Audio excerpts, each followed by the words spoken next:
Hi everyone, it's Marianne, and I am here today to share with you another All About.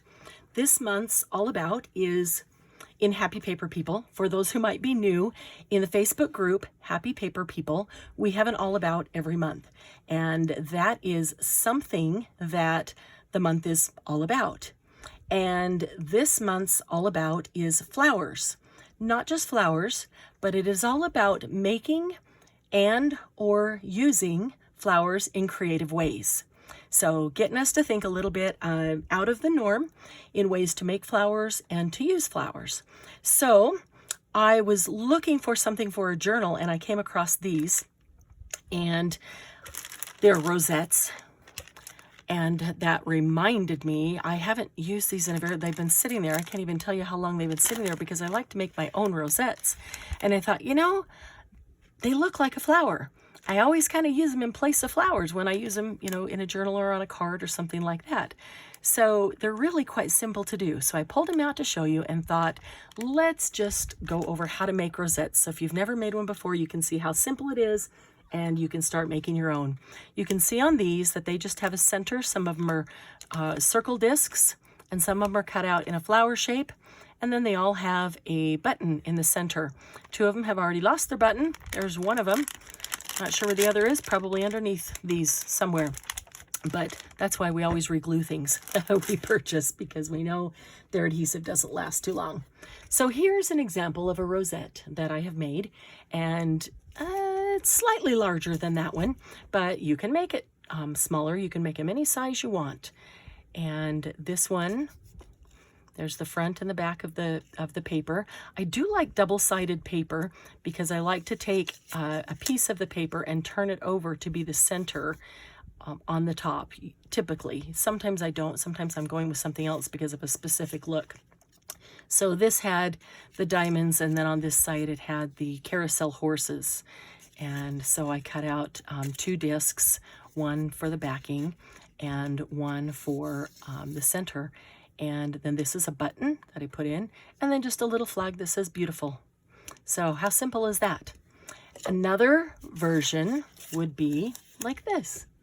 This is a black rosette that I made, and this one is black cardstock with the raised black flocking in velvet on it. And then just a butterfly that I cut out of a piece of cardstock. Like the little butterfly, the colors worked and it had some sparkle on it. And then this flower, the center flower there, I cut out of this cardstock, but then I just took some gold or silver gilding and went over it and gave it a nice silver vintage look. And then this is a button, and this button, well, let me show you. The first button, I cut the shank off of the back and just glued it on flat. And I always glue those on with like a Fabri-Tac or Fabri-Fix or something like that. The second button is very similar to this one. And you can see the shank there, but the shank is attached to the pearl, not to the gold backing. And so I didn't want to cut that shank off. Lucy. I didn't want to cut that shank off because it's attached to the pearl, because I don't want the pearl to fall out of there, which is how this one was. The shank is attached to that silver inside. So what I did instead was take a craft knife, and I just made a tiny little slit, just a tiny, tiny little slit right in the center, just one, and like a 1/16 of an inch, if that. And then I put Fabri-Tac on the back of the button and all over that shank, and then I stuck that shank down into that little slot that I had cut, and that way the shank gets glued down inside to the center of this flower, and the rest of the button is getting glued onto this center flower that we have there. Okay, and then you can take this even one step farther. Well, before that even, here's this second backing here. I happened to turn around and see on my shelf some cupcake liners that I have that have been sitting there for a while. Every time I look at them, I think I need to do something with those. They've just been sitting there. And when I was using this black with velvet paper, I thought, oh, that'll be perfect. It'll be perfect because it's white with black. And this is black with silver. So I just flattened one of those out and then glued that rosette right on the center of it, which just gave a much larger profile there. That's all. And then you could even take that and glue it onto a straw. And this is a paper straw, but it's one of those very strong straws that's not going to disintegrate if you were to drink through it.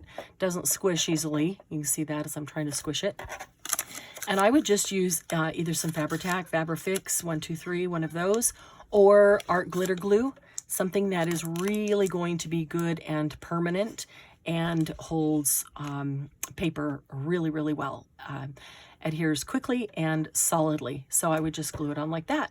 You could put this on a card, and on the card you can make 2 slits about maybe a 1/2 inch or 3/4 inch away from each other, and then you can put this through the first one and up the second one, so you have the little band over it that holds it on the card. You could put that on a journal page or a scrapbook page. You can stick this into a cake, use appropriate cardstock, and you could just make the rosettes, and you could write happy birthday or graduation or whatever it might be all over it, and put these on the cake, or one in every cupcake. That's kind of fun sometimes. If you're serving cupcakes, it's a whole lot less messy and kind of more sanitary, especially now everybody's thinking about that, because everybody can take their own cupcake and there's no passing on of germs. So you can make these and cut this in half, so you could use it on 2, and you can stick one in each cupcake. So lots of things that you can do with those. So let's look at how we make them now, shall we? All right, so first we need a length of paper. Let me show you, though, on these two. The only difference in the paper that I used for these two is that this one was a 9-inch strip of paper, and this one was a 12-inch strip of paper. The paper that I started with was the exact same width. Okay, and this is right at a 3-inch rosette. Okay, and if I want a 3-inch rosette and exactly 3 inches, and I want it to look like this, then I would want each side to be 1/2 or 1.5 inches, because together they equal 3, correct? Which means that I need my strip of paper to be 1.5 inches, which means I'd need to start with a 1.5 inch strip of paper like that. Let me start with this one. Okay, so a 1.5 inch strip of paper. Now this one is also a 1.5 inch strip of paper, but the difference is it's a 12-inch long piece of paper like this one. And because of that, when I pulled it into the rosette, it wasn't as tight in the center because it had more paper to pull around. And so there's a little bit of space in the center, not a lot, but there's a little bit, which means that these sides do not meet exactly completely right in the center, therefore making a slightly larger rosette. So you can see that by making the paper longer, you can make a rosette. Also, by making the paper wider, you can make a rosette. So I do like the 1.5 inch width, and I like that if you want something that's really firm like this one, and it goes all the way around and it meets in the center perfectly. This is 9 inches, but I also like making it longer, 12 or 14 or 16, getting a little bit looser, around here, or pulling it around and forcing the center to come in all together and meet, which makes it still the exact same size as this one. See, right now it's a little bit larger because it was a little looser. Makes it the same size, but these would be much closer together. Each one of your little mountains here up and down would be closer together. So let's make some. So first you cut your 1.5 inch strip of paper, and I've already pre-cut a couple just to save us a few minutes here. So we've got a 1.5 inch piece of paper, and then we need to score that piece of paper every 1/4 of an inch. Now, there's a way to do it without having a scoreboard, but I'm going to show you this one first. So I'm putting this on my scoreboard. I also have a small scoreboard, and I did it on that one just to make sure that if that's what you have, you could use it. And I did it up to the first half, and then I turned my paper around and I did the second half too. I like using a stylus. Got a bunch of them. This one's an okay size, so I'll just grab that one because it's right there. and I'm going to score it, and I want to make sure that I don't want to cut the paper, but I want to make sure that my score marks are, let's make sure that I'm holding the paper down nice and firm here. I do want to make sure that my score marks are very visible, so they'll be easily foldable. Okay, so this is how you score it on a scoreboard. Now, let's say you don't have a scoreboard. Let's say you don't have a scoreboard. There's a couple things that you can do. Let's set this down for a minute and say you don't have a scoreboard, but you've got a ruler. If you don't have a ruler, you can pick one up at any dollar store, or any Goodwill store is going to have a ruler. And I'll bet if you were to ask a friend or a neighbor if they had an extra ruler around the house, I'll bet you that they would. Bet you that they would. Okay, so there's a couple different ways to do it, but let me show you. I need a pencil. Do I have a pencil close by? Yeah, this one will work.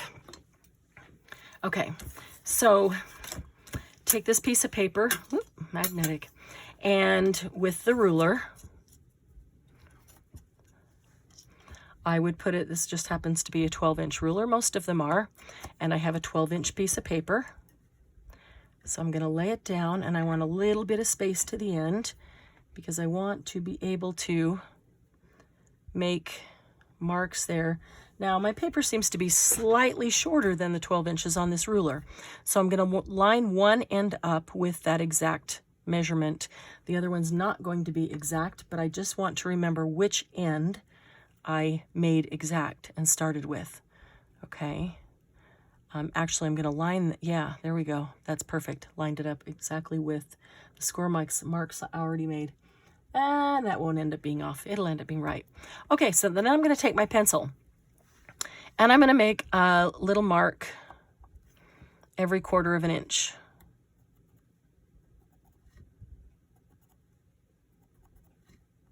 Just like that.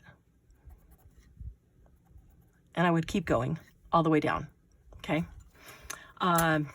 Then I would come back to the other side. And I would do the same thing over here. This is one way to do it. This is one way to be exact and do it without. I would come over here and I would do the same thing. Now, I would do this on the side that you intend to be the underside if you are going to glue it down onto something. Okay, that way you don't have to worry about erasing these little marks. Okay, I'm doing one every 1/4 of an inch.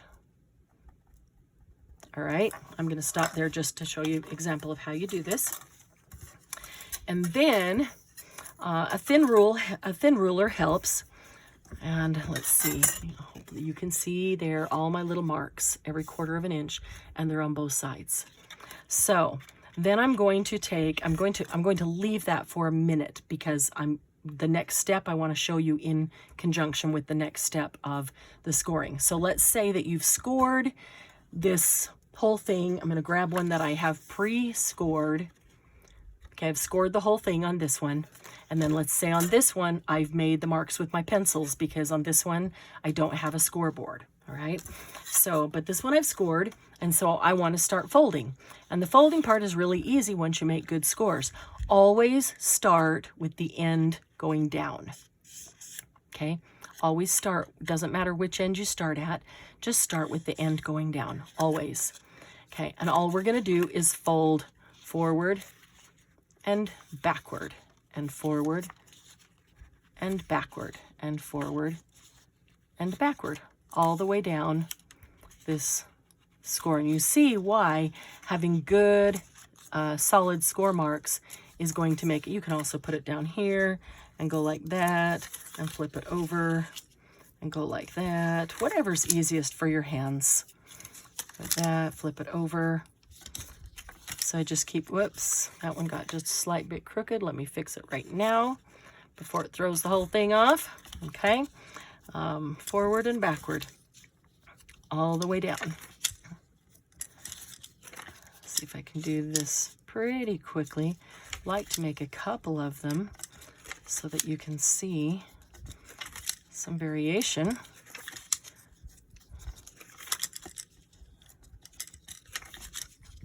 Okay, so, and you can see that this is two-sided paper.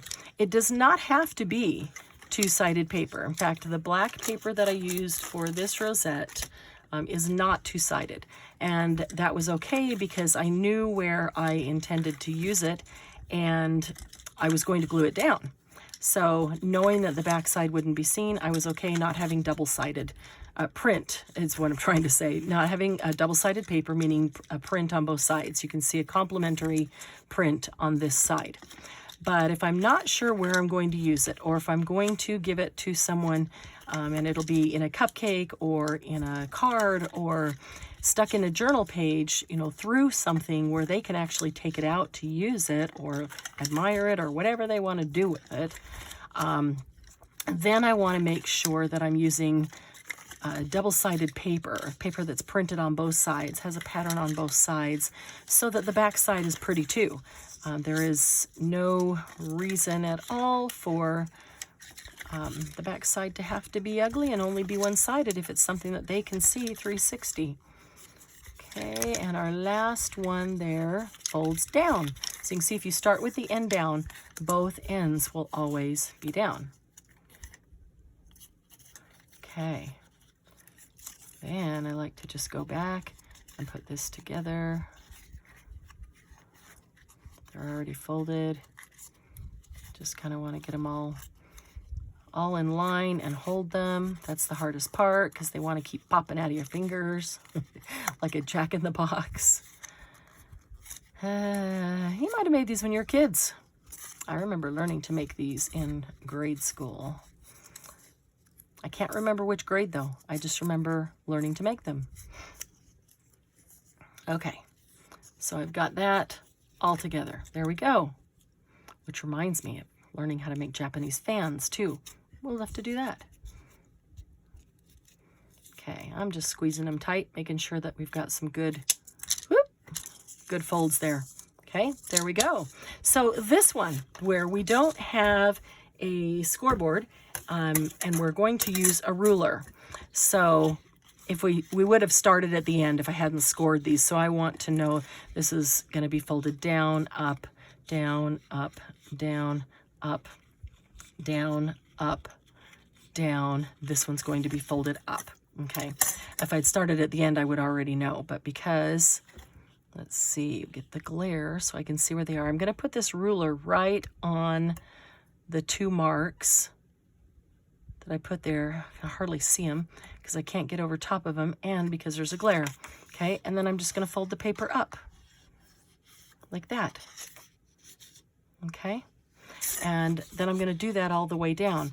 Now, if you really want to do it right, then you'd probably make those marks on both sides, but I don't want to have to go back and erase them.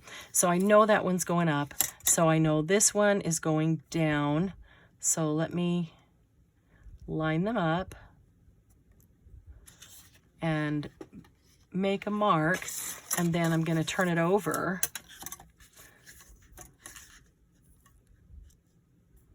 and actually bend it this way firmer because this is the way it's going to be bent, like that. And then the next one's going to go up and the next one down and so on and so forth. So you can see it's a little more time consuming to do it with a ruler. And there are, you know, a couple different ways to do it. You don't have to make the marks. Let's say you have a board like this or any kind of board that has the markings on it. I could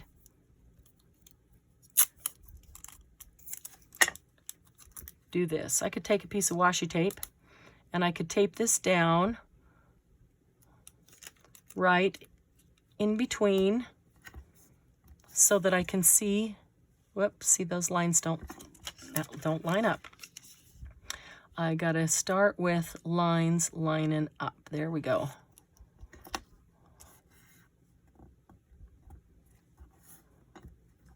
Okay, so I could do that, and then I could just go, all right, I know that I need to fold it every quarter of an inch, And so I'm going to start here, and I see the 1/4 inch marking here, and so I fold it. I go to the next one and I fold it, and the next one and I fold it, and the next one and I fold it. You just have to make sure that this is, you know, out straight every time you do it. You can't put a bunch of washi on it because you've got to lift it up to fold it. But you've got to make sure it's out straight, because if it's a little bit crooked like that underneath your ruler, then you're going to think that the 1/4 inch mark is not where it really is or really should be. And you're going to fold it somewhere that it shouldn't be. Okay, so that's another way. You could also just wing it. You could take this and go, all right, where's a 1/4 inch? I'll measure the first one, and I'm going to put the first one down. I just can't do that. I just want it to be right all the way around. But you can mark the first one. You could bend the first one and then say, all right, there's my mark. And from there, I'm just going to bend it forward and backward, and that will take a few more minutes than just doing it with the scores, because there are no scores. It's not going to want to bend as easily, and you're going to need to, you know, get in there and burnish it each time to make sure that you get a good quality bend on that. But with the scores, it's really so easy. If you don't have a scoreboard, start making your Christmas list now, or your birthday list, or your anniversary list, or whatever, you know, whatever the gift-giving occasion is. Start making that now, so when somebody says, well, what do you want for your birthday? What do you want for your anniversary? What would you like for, because I love you? Whatever. You can pull out your list and say, ooh, I'd love to have a scoreboard, because there's so many things you can do with a scoreboard. Okay? So I'm going to set that one aside. If we have some time, then we will pull that one back out and do that one. But we've got this one that I just folded completely, and I have another one that I scored and folded right before flipping the camera on, that we can put together too. So let's do that. Now I'm going to use art glitter glue, because it does hold paper so extremely well and dries so extremely quickly. All right, so I'm going to look at this and say, which side do I want to be my center, and which side do I want to be my outside? Does it make any difference to me? You know, sometimes it does because of the print, and sometimes it doesn't because of the print. I don't know that it really makes any difference on this one. But let's go with this way. Now, I'm going to tell you before I get doing that, because then I'm not going to have a free hand, I cut out 2 circles, flower circles, actually scalloped circles, to go on the center of this, the top and the bottom. Because once I get holding that around in the circle, I got to hold on to it until I can get that on, or it's just going to pop like a jack in the box. So I am using a 1 1/4 inch scallop circle. That's what it looks like, 1 1/4 inch scallop. Okay, sometimes I just use a plain circle like that one. This one happens to be a 1 1/4 inch, just solid circle, no scallops. But I also have out a 3/4 inch. I think I have a 1 inch floating around here somewhere. It's a little bit larger than that. And I also have out 2 hearts, because depending on the paper, maybe I want to make a heart the center instead of a scallop, which kind of resembles a flower center, or a solid circle. And this one, this Fiskars one, cuts thick materials. So if I wanted to cut like cardboard, and, you know, something corrugated, or aluminum, or, you know, something that is thicker than cardstock is, that you know, think, ooh, that's going to ruin my punch, or you try and your punch just can't even handle it. All right, so remember that this one is 2-sided paper, so it could be a 2-sided flower, which means that our centers are 2-sided. So when I get this together on the top, which has the red, I'm going to put its opposite as the center, and on the bottom, which has the cream, I'm going to put the opposite, which is the red. Okay, so I looked at those and I chose this one because it's got more of the paisley over there. I'm going to put that one on the outside of the red, and I'll do this one on the inside. I think they're, Yeah, they're pretty much alike there on that. Okay, so let's do that. So this is going to be my inside. Then the first thing that I do is I just go through here, and with this fine tip, this is one of those times where that fine tip is so super handy. Oh, come on, don't tell me I left it off too long and got all dried out. Let me stick a pin in it quickly. Make sure we don't have a little clog. Okay. All right, all I do is put a tiny drop of glue on each one of these, all the way around. Doesn't take much. In fact, it's coming out awfully fast now. That's probably more than I even need. There, just one little drop. That's all we need to hold it. This just helps get the center together really nicely. Now, I will say this. When you look at this one, see how the edges come down? They come down, and these don't. It's perfectly round. You can make it do that, and all that is edging this edge. So you could pull a few together, and then you could cut them. You'd cut them at an angle like this to get that. But you can't obviously do the whole thing at one time because it's just too thick. So you'd have to do a few and then a few and then a few and then a few. So you could do that. All right. So now that I've got glue on every single one of those, I'm going to just start pushing them back together because I want them to just glue together. Whoops, I stuck my finger in that one. Let's see if there's enough there to hold it. Okay. Come on back together, kids. There we go. All right. Now this is the point where if you don't hang on to this, this is going to whoop and flip out like a jack-in-the-box. And I want to hang on to it. I'm setting it down so I can try to make it flat or try to get them all flush so that they're all the same length. So when I open it up, it'll open up a little bit better. All right. And I'm going to hold this until they're pretty much glued. No, it's not going to hold all of them, and it's not going to hold them all when it opens up either, because there's a lot of pressure on that. But that's okay. It's going to be enough to do the job. All right, so while those are coming together, then I need to know that when I open this up and spread it out and spread this around, that this side is going to meet this side, and they need to be glued together.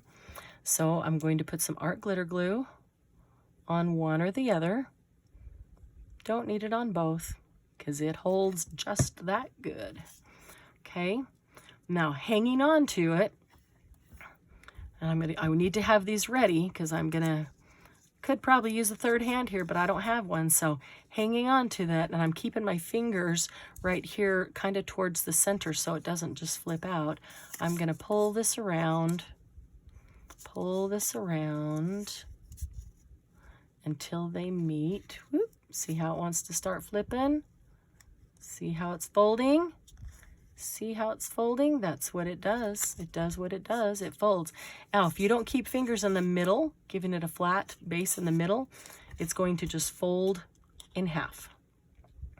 Okay, but I also have to keep hold of these. So I want to set it back down so I have something to push it against to keep it flat and give me a chance to, it doesn't matter how many I put together to squeeze those together, but I just need to make sure that those two are pushed together nice and tight because that's going to dry really fast. That's why I use the art glitter glue, because it dries super fast. Okay, I'm hanging on to that center. Hang on to that center hole for sure. All right.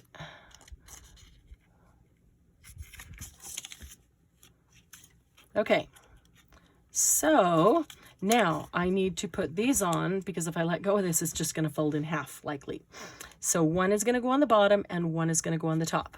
So I know that this one with the cream is going to go on the top, which is the complementing one, which means I want glue on the back side of it.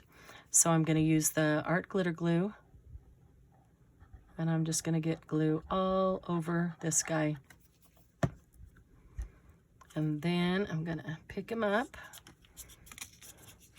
And I'm going to center it as best I can. There we go, and put it down. Now, it's still going to want to flop and fold because this half doesn't have any stability. So I'm going to flip it over and hold it. And then this one, I want the complementary side of the paper. So I want the red out, which means I want glue on the cream side. So let's get glue all over this one. And we'll pick that one up and put that right in the center. Rub that all around, not only the center, but remember we have glue all the way around it, so it's going to pick up each one of these little peaks. There'll be some glue in the valleys too that's not touching anything, but it doesn't matter. It'll dry clear. Look at that. As soon as you've got that stability in the center, it's fine. It doesn't fold up anymore. Isn't that cool? That is awesome. And there's your rosette. I mean, that is literally your basic rosette. And then you can embellish it however you want from there. Now, I've got all kinds of bits and pieces and odds and ends on my desk. And so I've got 2 or 3 things that have buttons in them. So I quickly rummaged through those buttons and found this one that happened to be the perfect color. Really like that. It's the perfect color. So I'm going to put that one in the center.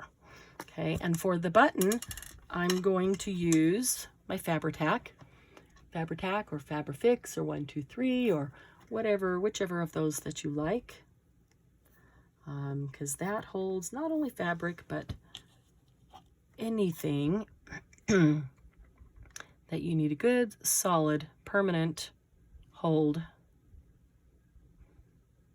Where the art glitter glue, I really primarily only use it on paper. It will hold other things too, but primarily use that on paper because it dries really quickly and really permanently on paper. So let's set that one aside for a minute. This one is already folded as well.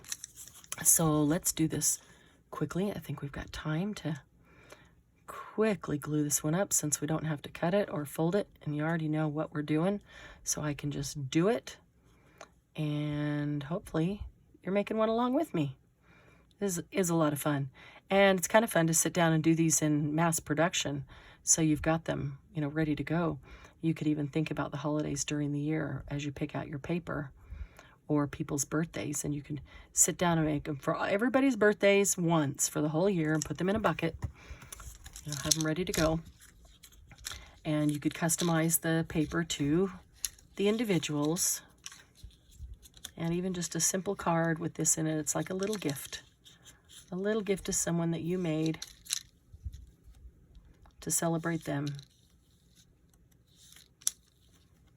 All right. Just carefully pull these together so that they glue. It looks like a tiny book. Look at that. Look how cute. Looks like a tiny little book. I like tiny things. This is our teeny tiny tribe. Yeah, if you haven't been to our lives on Saturday night with Sharon and me, we just have a ton of fun. We just have a ton of fun. And a lot of us like little teeny tiny things. And so we have a teeny tiny tribe. All right.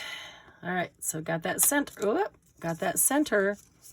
See how it kind of sort of held? Just see how it just popped right out of my hands. I lifted up my finger to show you and totally forgot that it's just going to pop right out. All right, so now I need to bring the two ends together.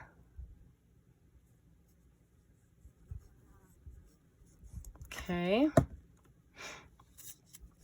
I got to keep a finger in the center so I don't lose the whole thing again. Meanwhile, bringing this around. Whoops. See what it's doing? For those two to meet. I'm trying to make them meet evenly out there. There we go. There we go. All right. I need to grab hold of some on this side to get those two together. See how it just popped up?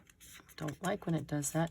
So I'm going to carefully push it back down And I'm trying to make sure that these two on the end get, whoa, in nice and tightly together before that adhesive dries and they can't connect anymore. Okay, now you see how a lot of these aren't stuck together? So I put the glue in the center, but then I just very quickly went right on to the next step. I could have given it, 1 minute. That's really all it needs is 1 minute for that to adhere quite a bit better. Okay, so now let's see here. Oh, I did cut out. Now this paper is only single-sided. So this one I know is going to be one that either I'm going to glue it down or I'm going to make another one and I'm going to put them back to back. Actually, let's put the centers on and then I'll show you that. All right, so one of these is going to be the top and one of them the bottom. And I cut it out of the same paper because it had these nice flowers on it and the whole paper doesn't have flowers. And so I'm thinking that the top, just because it's got more flower on it, but maybe not. Maybe I want this the top because I am going to put something in the center. So maybe I want that to be the top. And let's go ahead and make this one the bottom. All right. Whoops, this one is really popping up. Okay. Got some glue on that one. And that one is going in the center. Now, do you see how I can make it like that and make it bigger, even oval shape? Or I can push it together. And when I push it together, that makes the centers all come together. It makes it a smaller circle. And that's how this pink one is so smaller, because it's all meets right in the middle, right? Dead center in the middle, tight, really, really tight. Okay, which I'm doing with this one pretty much. All right, so now let's put this down. And I don't have any more fingers. Let's get some glue on it. Whew, we got plenty of glue. Our glitter glue, you just don't need much. But sometimes you do it anyway.